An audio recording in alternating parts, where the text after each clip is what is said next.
La chronique bourse, la quotidienne Zone Bourse, Anthony Bondin.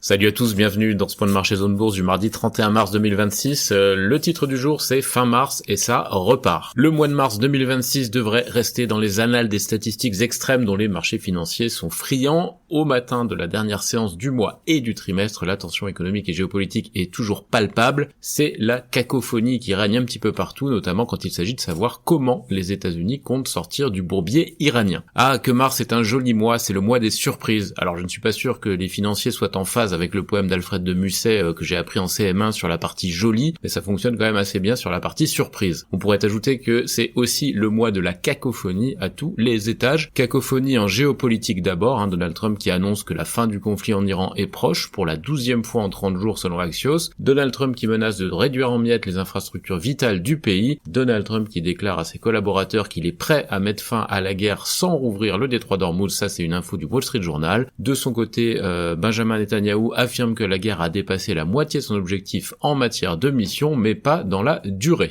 Enfin bon, les paroles font encore un petit peu s'agiter le pétrole, mais sans parvenir à le faire basculer durablement sous les $100, ni pour le WTI qui est à $101, ni pour le Brent qui est à $114.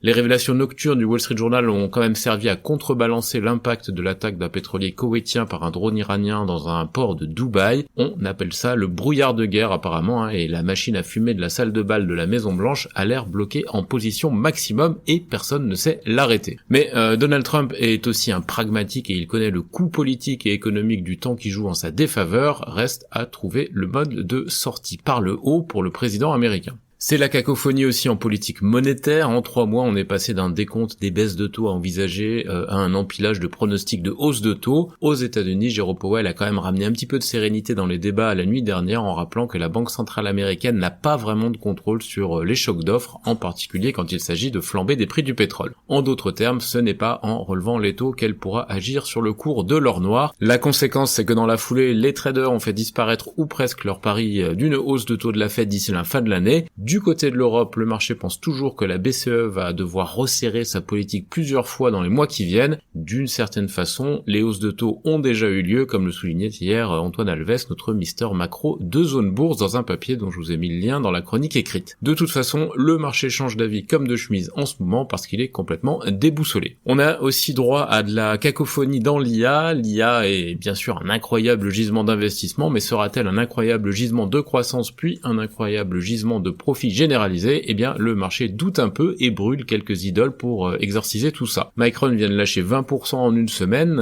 Il y a encore de la marge pour en faire un mauvais investissement vu que l'action a quintuplé en 3 ans. Nvidia, pour sa part, a perdu 12% depuis le début de l'année et 22% par rapport à son record du 30 octobre dernier. Ça représente quand même 1144 milliards de dollars de capitalisation qui sont partis en fumée, soit le poids cumulé des 3 plus grosses entreprises européennes du moment, ASML, Roche et AstraZeneca. Alors paradoxalement, les dossiers comme Micron et Nvidia sont très loin d'être ceux qui affichent les valorisations les plus exubérantes de la technologie. C'est même d'ailleurs un petit peu le contraire et je ne sais pas trop comment analyser ça. Enfin, et c'est la conséquence de tout le bruit qui précède, c'est aussi la cacophonie évidemment sur les marchés. Le Nasdaq 100 n'a progressé que 2 fois au cours des 9 dernières séances, il a encore lâché 0,78% hier alors que le vieux Dow Jones exhibait fièrement un gain de 0,2%. L'Europe, elle, fait de la résistance alors qu'elle est aux premières loges du choc pétrolier à court terme, c'est un peu surprenant. Le Stoxx Europe 600 perd quand même 8% en un mois. Hier, l'espoir d'une désescalade au Moyen-Orient lui a permis de reprendre 1%. On est sur 4 hausses en 9 séances, c'est mieux que le Nasdaq, mais ça reste quand même vraiment fragile. Tout tourne donc toujours autour d'un retour au calme des cours pétroliers, et si une embellie se dessine sur ce front, eh bien la cacophonie se réduira sur les autres. Aujourd'hui, on a pas mal de statistiques macro. La Chine a lancé le mouvement en dévoilant des indicateurs d'activité plus élevés que prévu dans l'industrie manufacturière au mois de mars. La Chine qui a l'air de compter les points actuellement sans trop se mouiller. La presse anglo-saxonne pense que l'enlisement américain fait les affaires de Pékin et elle n'a probablement pas tort. Côté Asie-Pacifique, personne n'a plus l'air de payer pour voir, même si l'Australie est parvenue à gagner 0,25% ce matin. Le plongeon de certaines valeurs IA a pesé sur Taïwan qui perd 2,3% et surtout sur la Corée du Sud, moins 3,4%. Le Japon lâche 0,9% pendant que la Chine continentale et Hong Kong reculent de 0,5% environ. L'Inde est fermée pour un jour férié. Les indicateurs avancés US sont haussiers en espérant que Donald Trump va faire les concessions nécessaires pour favoriser un cessez-le-feu. Mais l'Europe est plus mitigée ce matin dans un contexte où le VIX, l'indice de la peur, reste perché au-dessus des 30 points qui signale un niveau de stress exceptionnel. On passe à l'actualité l'actualité des sociétés, en France, d'abord Engie se renforce dans le transport d'électricité au Brésil grâce au gain de nouvelles concessions. Kering a finalisé une prise de participation de 20% dans Razeli Franco pour 115 millions d'euros. Sanofi a obtenu une autorisation de mise sur le marché conditionnel de l'UE pour un traitement contre la réaction du greffon contre l'hôte. Vivendi a lancé un rachat d'actions. Après Eiffage, c'est Mundys qui se renforce dans Getlink. Prescia négocie le rachat de certaines activités de Minbea et Casino a dévoilé un redressement de sa rentabilité, mais toujours une perte nette, et a évoqué